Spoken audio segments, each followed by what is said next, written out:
right now we're going to do a lemon and pin spell. This is a protective spell for the home utilizing a green or unripe lemon and comes from Italian folklore.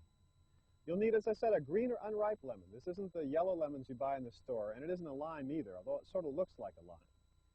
No, this is a lemon you have to get from a friend who has a lemon tree. So if you have one, if you have a lemon tree or a friend who has one, latch onto it because you definitely need it for this spell. You'll also need some colored pins. These are pins with different colors on the heads. They usually have glass heads, and try to get the glass ones and not the plastic ones. Although the glass is more expensive, the plastic is less organic. So, first of all, take the lemon in your hands and put power into it. Enchant it or empower it, as we talked about earlier on this tape. Visualize, while you're holding the lemon, protective energy streaming from it and filling the house or wherever it's placed. Once you've empowered or enchanted the lemon, you can start piercing it with the pins.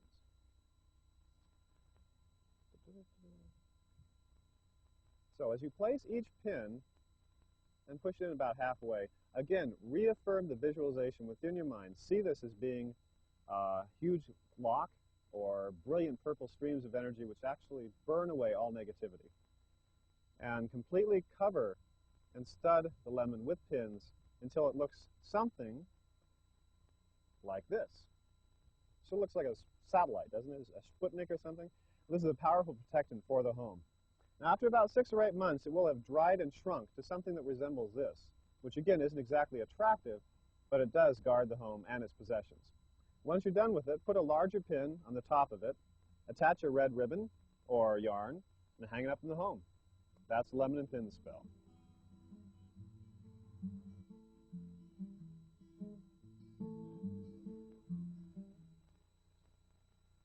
Another way to use herbs and herb magic is by making something called herbal petitions. In a sense, this is sort of like an amulet or a magical sachet that's burned.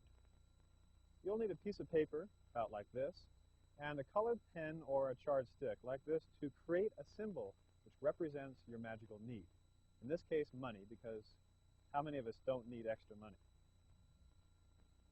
Okay, what you basically need to do is draw that image on this piece of paper, again, while visualizing your magical goal.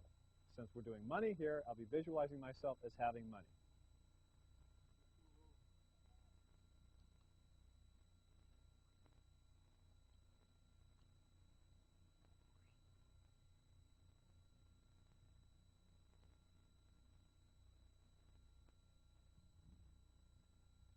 After drawing a symbol, you need to enchant herbs.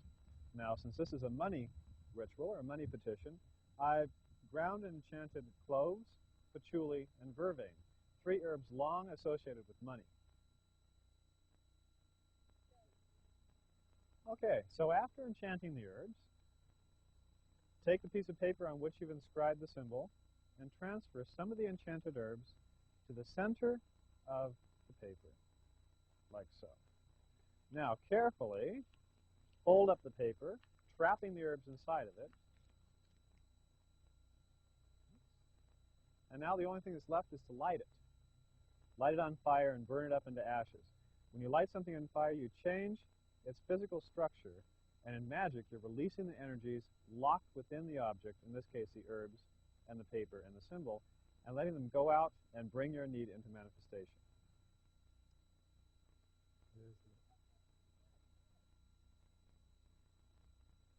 Now, as the petition burns, visualize the powers of the herbs at work. You can do herbal petitions just like we did here with any of the formulas included in this video. Incenses, amulets, powders, any of them can work with the herbal petition. And it's a real powerful magical spell. Try it out, see if it works.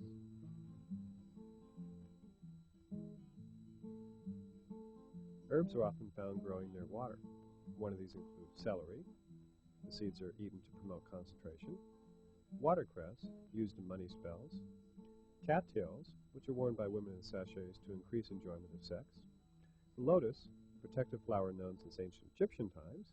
And the papyrus, carried to increase mental powers and to stimulate creativity.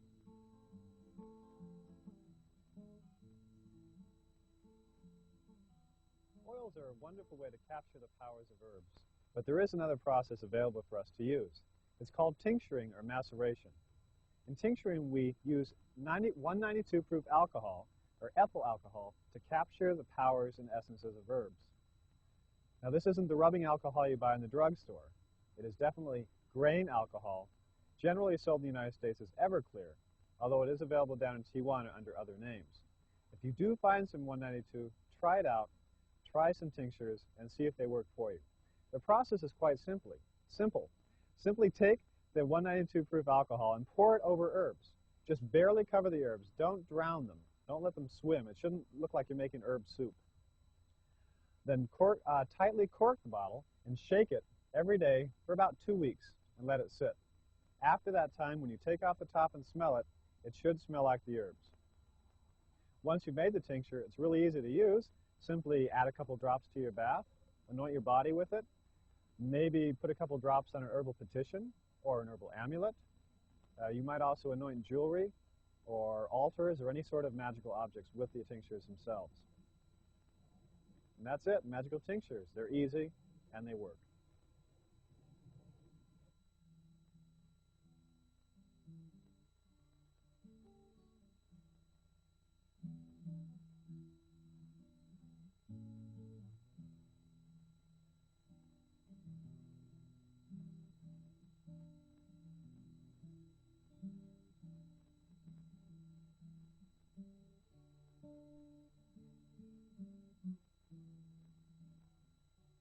Sage is available in a wide variety of species. American Indians burned sage and wafted its smoke onto their bodies for purification. It is used in cleansing baths and incenses. The leaves are also crushed and rubbed onto the body to help speed its healing abilities. Empower a green candle with money-attracting vibrations. Empower sage with the same vibrations, and then place in a ring around the candle. Burn the candle to increase your wealth. A wishing spell can also be performed with sage. Write your wish on a sage leaf. Place this beneath your pillow and sleep on it for 3 nights. If you dream of your wish, it will come to pass. If not, bury the leaf and try it again.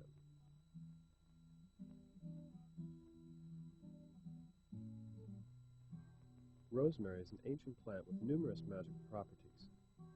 Add some to the bath for purification. Ring pink candles with this herb to draw love. Hang from your doorpost to guard the home from thieves.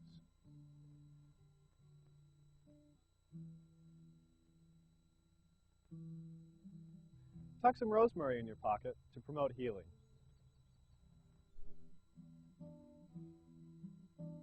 Spearmint is another herb with magical, not necessarily medicinal, healing properties. It is worn, used in herbal amulets, or added to the bathwater for these purposes. Smell fresh spearmint to sharpen mental powers. If you have trouble sleeping, nightmares, or perhaps feel you may be subject to attacks, psychic or otherwise, during your sleep, place some fresh spearmint beneath the pillow or mattress. Or sleep on a pillow made of dried spearmint for this purpose.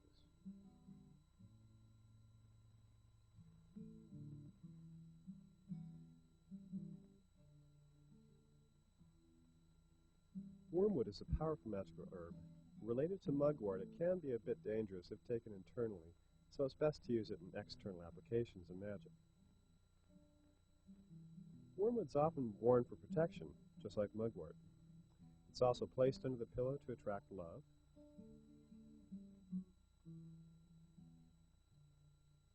The castor bean is a very familiar plant to many people, maybe not in its looks, but in its applications. Castor oil is pressed from the seeds, often called beans. In magic, castor beans or seeds are used for protective purposes. They're carried or placed in sachets for this reason, but since they're very, very poisonous without proper processing, please don't take them internally.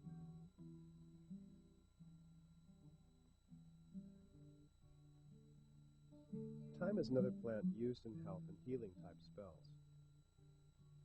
Smell the rich odor of freshly crushed thyme to clear your head and to lend energy to your body. Thyme is also placed beneath the pillow to ensure restful sleep and to prevent nightmares. Pillows are often stuffed with thyme for the same purpose of preventing nightmares. Wearing thyme stimulates communication between the psychic and conscious minds.